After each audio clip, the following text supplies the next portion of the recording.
Beaucoup utilisent la Bible, mais ce ne sont pas des hommes de Dieu. Beaucoup ont créé des églises, mais ils ne sont pas des hommes de Dieu. C'est des bandits, c'est des féticheurs. Et beaucoup font tomber les gens à l'église, ce n'est pas la puissance de Dieu. Voilà pourquoi vous devez faire très attention. Cette Bible, elle est bonne, mais cette Bible peut détruire ta vie si tu tombes entre les mains d'un faux pasteur. Mesdames et messieurs, bienvenue dans votre émission Entre nous. Ici, nous encourageons les vrais pasteurs, mais nous dénonçons aussi les faux pasteurs et toutes les choses qui se passent dans les églises. Aujourd'hui, on va parler d'un duo, d'un featuring entre un pasteur et un marabout. Et vous allez comprendre beaucoup de choses. Beaucoup de vos pasteurs ont des marabouts cachés. Vous arrivez dans une église, le pasteur partage l'argent. Vous ne savez pas comment. Il a seulement 12 fidèles, mais il a des voitures, il a tout. Comment? En tout cas, pour commencer, je vais vous dire, générique, avec notre conférence du 22 août 2026 à 9h du matin sur 19 rue de Saule, 93 800 Épinay-sur-Seine. Venez nombreux, nous allons parler sur un thème spécifique, que les masques tombent. Pour commencer, je vous dis, générique, avec beaucoup d'amour et beaucoup de plaisir.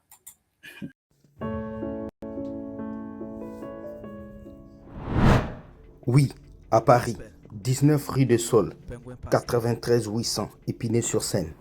Pour la première fois, Will Gospel Ministry TV se présente à Paris pour la conférence Zoe Impact 2026. Venez nombreux, car nous allons partager l'expérience en Jésus-Christ. Entrée gratuite et libre pour tout le monde. Zoe Impact 2026. Venez nombreux, car nous allons partager des expériences et le témoignage de ce que Dieu peut faire dans la vie de plusieurs. Que le masque tombe pour la gloire de Dieu. Bonne journée. Merci à tous ceux qui nous ont déjà envoyé leurs messages. Actuellement, j'ai au moins déjà 40 personnes qui se sont inscrites. Continuez à vous inscrire. L'email est là. Ça va passer Will Gospel Zelou. Vous m'envoyez un email. Frère William, j'aimerais participer à la conférence. Je vais vous envoyer un banderole qu'on appelle une image pour montrer l'email devant les gens qui seront à la porte pour montrer que vous avez participé. Vous avez envoyé votre invitation. Vous aurez une place et nous allons préparer la conférence. Voilà tout ce que je peux vous dire. Merci pour ceux qui seront là. Ça va être un moment fantastique. Bonjour les amis. C'est terrible. C'est triste. Pendant que vous l'appelez Daddy, lui il a son marabout. Pendant que vous l'appelez Daddy, lui il a son féticheur. C'est vous qui ne comprenez pas. Sinon, pour lui, c'est un business. Pour vous, vous pensez que non, c'est une activité. Mais pour lui, c'est un business. Un pasteur a été arrêté parce qu'il a demandé un porte-monnaie magique à un marabout. Oui. On dit 199 jours pour le voleur, mais un jour pour le propriétaire. Il ne savait pas qu'on allait l'attraper. On l'a attrapé la main dans le sac. On va commencer la vidéo. Suivez la vidéo.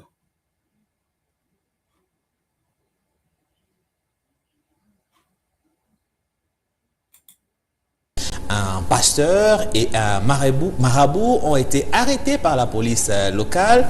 Pour quelle raison? Le premier est allé demander au deuxième des moyens d'augmenter sa puissance.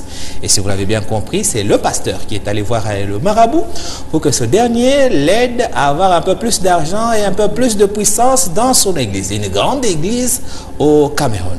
L'histoire a commencé plutôt la police. Comment la police est arrivée dans cette histoire, je voulais dire. La police était en train d'enquêter sur Internet. Et la police a mis la main sur le marabout. Pendant que la police était chez le marabout, le pasteur appelle le marabout énervé parce que la magie qu'il lui avait donnée n'avait pas marché. C'est ainsi que la police a eu la possibilité de mettre la main aussi sur ce fameux pasteur. On se fait le point ici avec nos amis de la presse camerounaise. À Douala, un pasteur des églises dites de réveil met 350 000 francs CFA à la disposition d'un marabout pour solliciter ses services afin de fructifier son argent à l'aide du porte-monnaie magique et pour obtenir les puissances nécessaires. Question d'inoptiser ses fidèles et mieux les escroquer. Tout part de l'interpellation du présumé tradit praticien, fruit de la surveillance de routine des activités de criminalité sur les réseaux sociaux effectuées par des hommes du lieutenant-colonel Gérard Awon qui sont tombés sur le compte TikTok du tradit praticien Joël Ndik Bunkwe, âgé de 35 ans, en pleine promotion des porte-monnaies magiques. Ses cibles sont des jeunes. Appréhendés dans son temple situé au quartier Nyalaparizo pendant la perquisition, l'une de ses victimes tente de le joindre au téléphone. En ligne, un pasteur des églises dites de réveil, prophète Nelson Mega Ier du Centre chrétien international du ministère de la foi, souhaite être remboursé par le tradit praticien car le porte-monnaie acquis auprès de ce dernier ne produit pas les fruits escomptés, soit 300 000 francs CFA jour, compromis par le marabout. Le pasteur est interpellé, mais difficile de comprendre qu'un homme de Dieu qui fait marcher les paralytiques, qui accomplit les miracles dans la vie de ses fidèles, sollicite un marabout pour résoudre ses propres problèmes. Les riverains rencontrés à Bonabéry, lieu dit Sébec Carrière, Douala 4e, siège de l'église, déclarent qu'il s'agit d'un homme de Dieu méchant, amoureux du gain facile. Le pasteur, c'est là, chaque jour, il prie que nous les voisins, on meurt après 21 jours, 19 jours, chaque jour, il prie toujours comme ça là.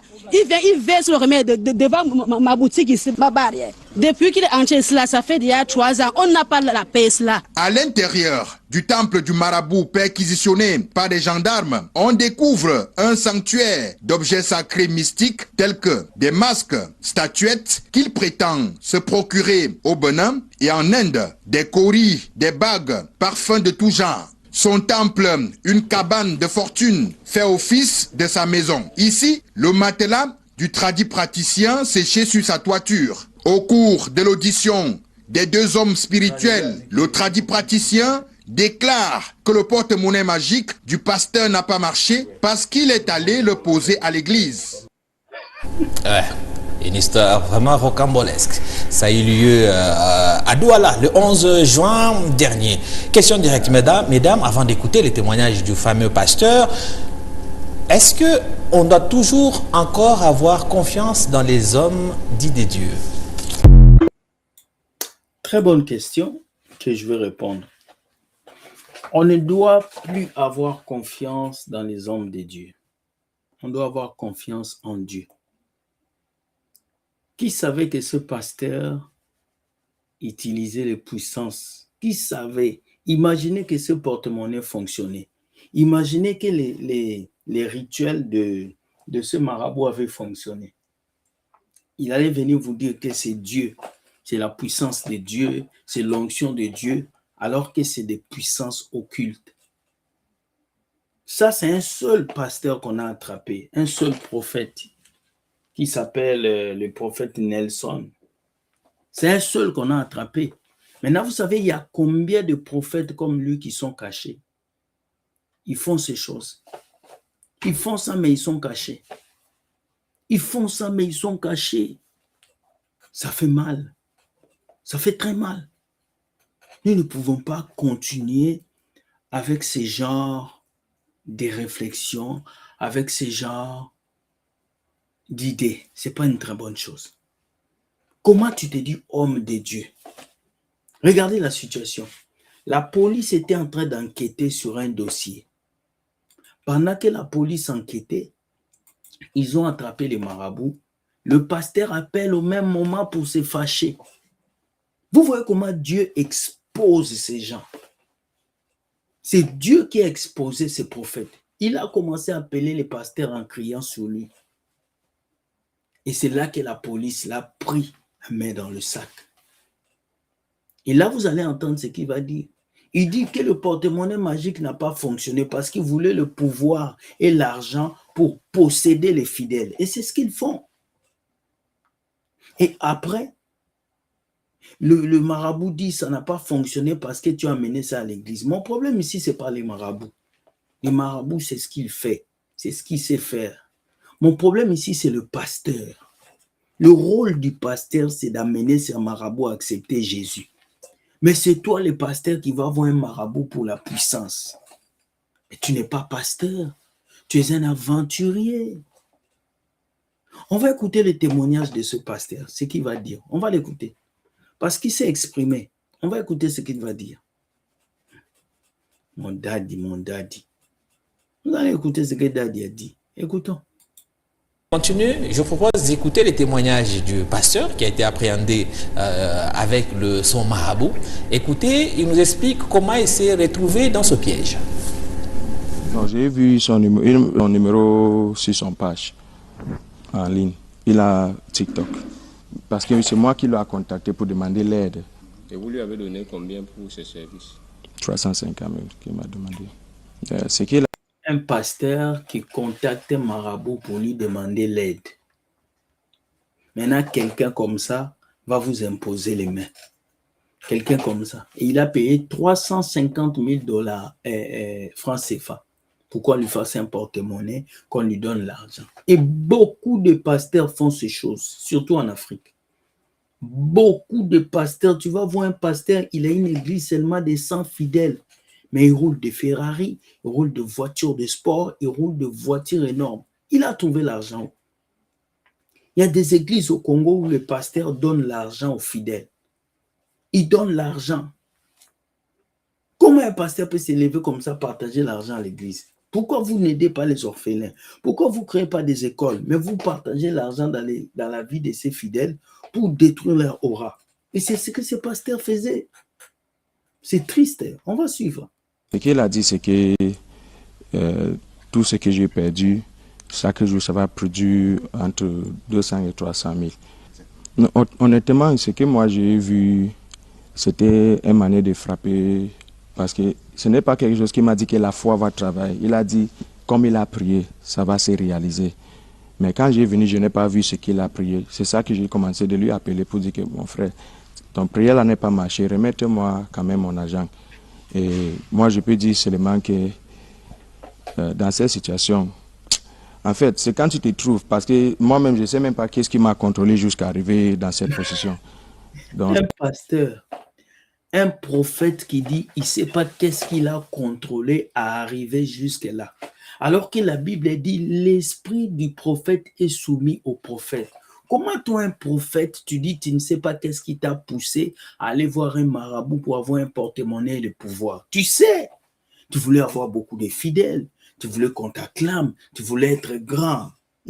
Regardez vos pasteurs que vous appelez daddy. Ils sont là, regardez, il faut regarder. Ne touche pas à mon daddy. Dieu l'a exposé. C'est quand tu te trouves que tu peux parler. Si tu ne te trouves pas, tu ne peux pas tout dire. Et en tant qu'homme de Dieu, qu'est-ce que tu dis aux jeunes par rapport au porte-monnaie magique?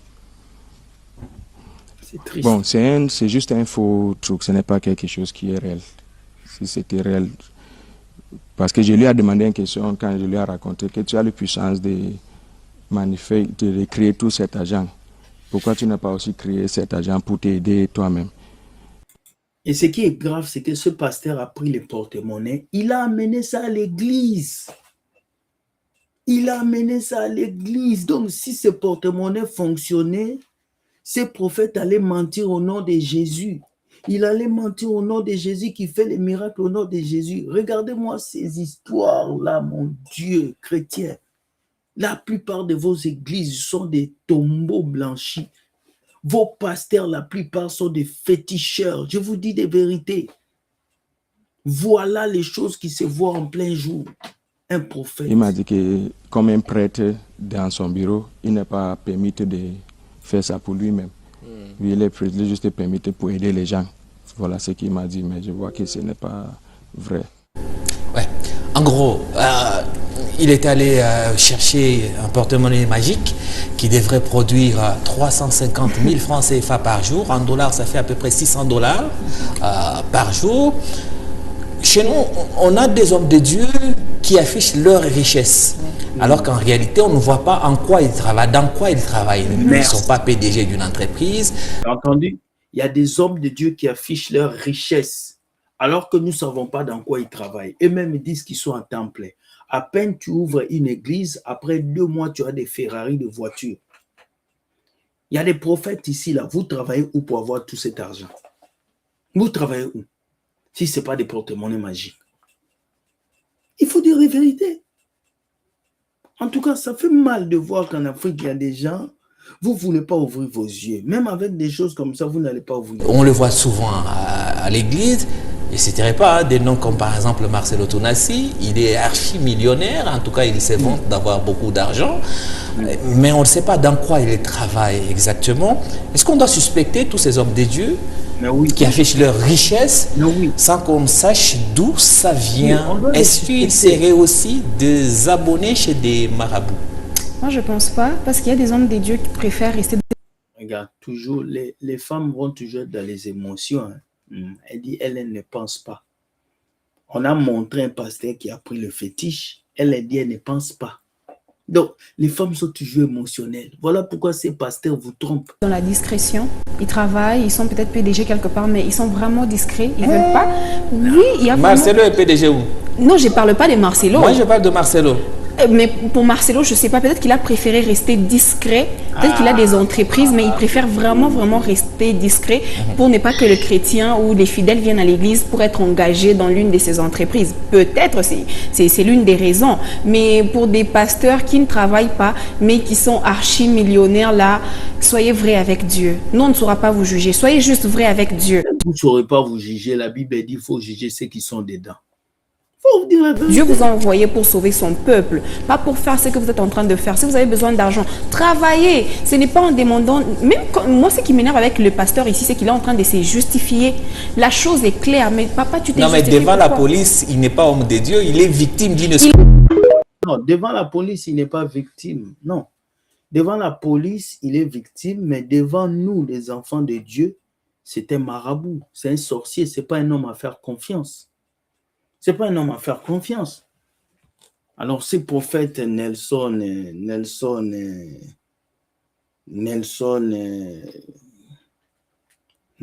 Mega, c'est quelqu'un qu'il faut enfermer. C'est quelqu'un qu'il faut mettre en prison parce qu'il est très dangereux. Il est très nocif. C'est triste de voir ce qui se passe aujourd'hui là. Je vais vous mettre la photo de ce prophète, vous allez le voir. Voici le prophète là. Voici. Voici qui est là. Voilà. Daddy. Voici votre daddy qui a demandé porte-monnaie magique. Voilà. Voilà la vidéo d'aujourd'hui que j'avais pour vous. C'est triste, hein? Mais dites-moi ce que vous pensez. Est-ce que vous pensez que votre pasteur a vu un féticheur? Vous arrivez dans une église, le pasteur ne travaille pas, il ne bouge pas, sa femme ne travaille pas, mais il a l'argent. Il a eu l'argent là-haut. Vous devez lui poser des questions, savoir pourquoi, où est-ce que tu as eu cet argent. Mais vous allez à l'église comme ça, vous ne savez pas comment est-ce que ces gens-là s'enrichissent. Ils vont vous détruire. Ouvrez vos yeux, les amis. Dites-moi par commentaire, qu'est-ce que vous pensez de l'acte de ce pasteur? Et nous allons parler, nous allons discuter ensemble. J'espère que ça va me faire du bien de pouvoir comprendre ce à quoi vous pensez et dites-le moi. Voilà, donc faites très attention. La plupart de ces pasteurs sont des gens très nocifs. Ils touchent à des fétiches pour vous charmer, pour vous posséder. Et si vous vous livrez dans leurs choses, vous allez souffrir. Voilà. Like et partage et permets-moi de pouvoir comprendre ce que tu as compris dans cette vidéo. Je ne viens pas dire que tous les pasteurs peuvent avoir les fétiches. Un pasteur peut être riche parce qu'il a investi, mais vous devez savoir dans quoi il a investi. Si un pasteur, il est bizarre, vous ne savez pas qu'est-ce qu'il fait dans la vie, mais il a l'argent, posez-vous des questions. C'est très important. Soyez bénis, Dieu vous garde, bonne journée. Ce soir, nous avons notre live. Je vais accueillir le frère Jouve, le brother Jouve, il sera encore là. Nous allons parler du thème « Est-ce qu'un chrétien peut regarder un match de foot » Où est-ce qu'un chrétien peut soutenir une équipe de football? Est-ce qu'un prophète peut prophétiser le score d'un match? Nous allons parler de ça ce soir. J'espère que vous serez là. Et ça va être chaud. Bonne soirée, bonne journée. Soyez bénis. Merci. Bye. Ciao. Like et partage. N'oublie pas. Merci.